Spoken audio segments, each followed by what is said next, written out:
to heal it. And I think that humanity has a deep experience with modification of consciousness, and that's what shamanism is around the world. It's actually a deliberate attempt to put a harness on modified consciousness and use it to gain information and to bring about healing. So, it's actually Western society over the last 500 years is one of the very first societies in human history and prehistory to break with this, and to call it illegal and to drive it all underground and now clearly in the 20th and now 21st century it's been making a comeback.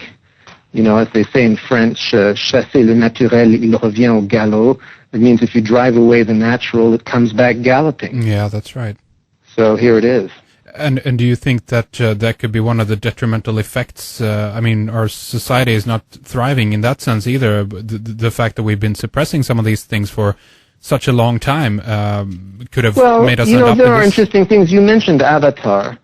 I think it's very interesting that, we are a technological society. We have prodigious technological means, including in creating visual imagery. Now, you don't even need to take ayahuasca. You can just go down to the movie house and watch the screen. Yeah. And with a huge investment of money, a fellow like James Cameron, with all his talent and all his collaborators, has used the technological world to produce something pretty shamanic and pretty visionary.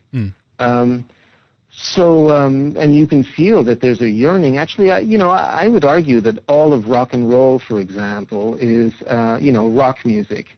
It's like white people getting reacquainted with trance. Right, yeah. Or trance made safe for white people. And after several centuries where this kind of thing was no longer acceptable, it kind of came back, and the white boys stole it from the black folks and then turned it into rock music, and voila. And now there's rock music everywhere. You can't go to the supermarket without rock music now. So you can really feel, and through the computers and the TVs and the movies, all the technology has really enhanced. We live in a world now we're bombarded with visuals permanently. And actually, if you look at a lot of the imagery, it's pretty hallucinogenic, in fact. Well, it is almost to an extent where it can become nauseous if you can kind of overdose on it as well as it is. But do you think then that this is prevalent in our society because it is a part of us, and again, the more you suppress it, it's going to come back stronger and stronger? Does that mean, in your view, that you have a positive outlook in terms of where we're heading, or can we look at this from the point of view that all the shamans in the world have been suppressed and killed off, and our society is therefore heading in the wrong direction? I'm happy to answer your question, but clearly we're speculating here, and whether I'm optimistic or not is just where I'm putting my money on the table, and it's a gamble just like anybody else, and the world could be blown up tomorrow morning. But if you stand back and you look at what humanity has been up to, well, just in the last 20 or 30,000 years, which once again in biological terms, the last 20,000 years is less than 1,000 generations. And in the last 1,000 generations, we've come from painting the caves in Lascaux to where we stand now. And all of these inventions, it's just prodigious, the curve of understanding. And I'm not just talking about going to the moon and the internet and that stuff, but also all the things that indigenous peoples have learned in the rainforest about plants, and including the ayahuasca recipe. If you put all of the achievements of humanity together in the last 20 or 30,000 years, it's unrivaled on Earth. And as a species, we've come up with something that has clearly empowered us, which is that we can store knowledge outside ourselves. In other words, it's not just what you pass on in your genes, as with animals. It's also what you pass on through your culture. And now our cultures have just developed huge information and knowledge about the world around us, and it's in libraries, DVDs, on internet, and it's just speeding up. And But yes. Would you say, sorry to cut you off, Jerry, but would you say that we're getting wiser, though, with all this information? No, I mean, clearly, what is happening is that we're a young species, and we're on a very exponential learning curve. So we're like adolescents that have been strapped into a rocket, and we're shooting up into the sky, and that's where we are right now. There's no indication that it's going to be going down anytime soon. The speed of change, if you look at it with a cold eye, is only accelerating, because actually more information, more knowledge, more complexity just leads to more of what I just said. And so the world is getting thicker and thicker and changing faster and faster and all this stuff. And we've got to, and so there's this beautiful challenge in front of us, which is that we've got to get smart fast. I mean, we think we're smart, and we may be smart adolescents, but it's true that what we need now is some wisdom. That's right. And we've got to use our minds, we've got to use our consciousness, and we've got to speed up our understanding of ourselves. We've got to criticize our own concepts. We stand down from the pedestals that we put ourselves on and re-examine things. And, these are pretty, I think these are exciting challenges. I don't see what the problem is. And yes, there are many problems to resolve. I mean, I think the biggest problem to resolve is that the passage through materialism, and in particular with the chemistry of the 20th century, has meant that we've laced the biosphere with all kinds of man-made chemical molecules that are actually pretty noxious for life. Yeah. So I think we're going to have to spend several millennia just cleaning up the mess we made getting here, But that, too, will allow us to learn more about ourselves and the world we're in and how it works.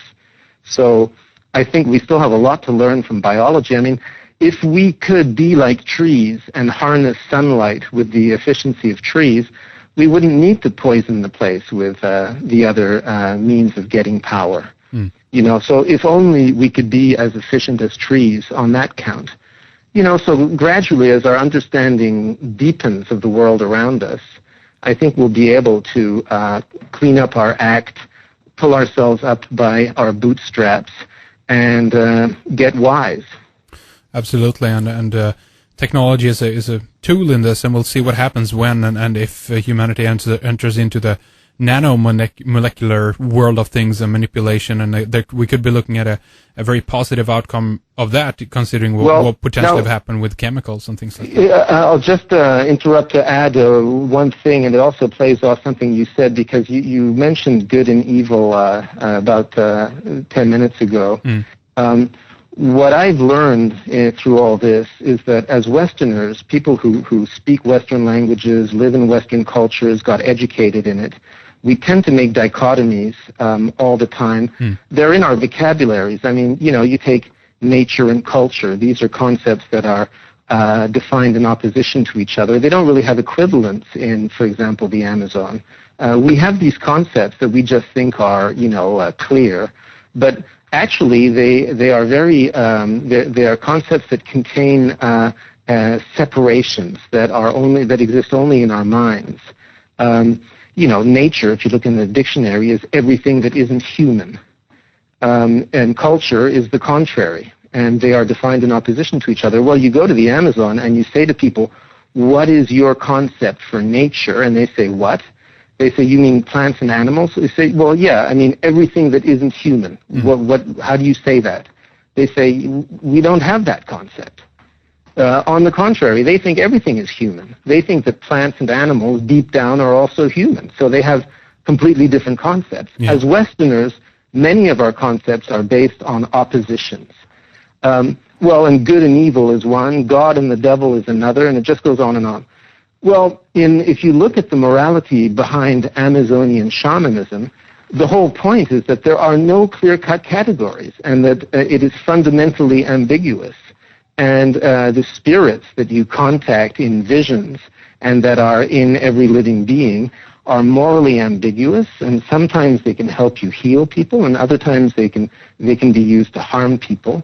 There is no absolute good versus an absolute evil. It's inextricably wound up around, they're wrapped up around themselves. and they can't be pulled apart.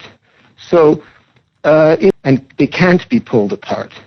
So, in the trajectory, if that's correct, that life has a necessary shadow side to it, as humanity pulls itself up by its bootstraps on its heroic trajectory to who knows where, but, more knowledge, more wisdom, and so on, there's going to be problems, and there's going to be disasters and things to cope with, and people who will abuse power, and that's not going to stop. That's right. Where there's knowledge, there's power. Where there's power, there's abuse of power. So, yes, there may be a rosy future waiting for us, but there'll also be shadows for sure. Yeah, I think that's a natural part of everything, and that seems to be the, if I can put it that way, then the true dichotomy in nature in terms of day and night and seasons and all that too. There is a polarity going on there, and I personally think also that the Western culture have been involved in almost, if you will, an alchemical process known as solve et coagula, that the process of taking everything apart in order to understand them. But I think it's due time to put them together again to see the full picture, if you know what I mean, Jeremy. Mm-hmm. Yeah. Anyways, I know that you have to go. We only have 1 hour with you today, Jeremy, but we've really enjoyed it. It's been great talking to you too. I want to mention your books, obviously, here again, Jeremy. The Cosmic Serpent-DNA and The Origins of Knowledge. Highly recommended. I read it myself almost been 5 years ago now. It's available on Amazon. Then your latest book, Jeremy, is called Intelligence in Nature. And you don't have a personal website yet set up, do you, Jeremy? No. I'm kind of keeping a low profile, but as you can see, I'm happy to be dialoguing. So, and it's been a pleasure speaking with you. Your questions have been very informed and precise, and so anytime you want to do it again, just let me know. Absolutely. Thank you.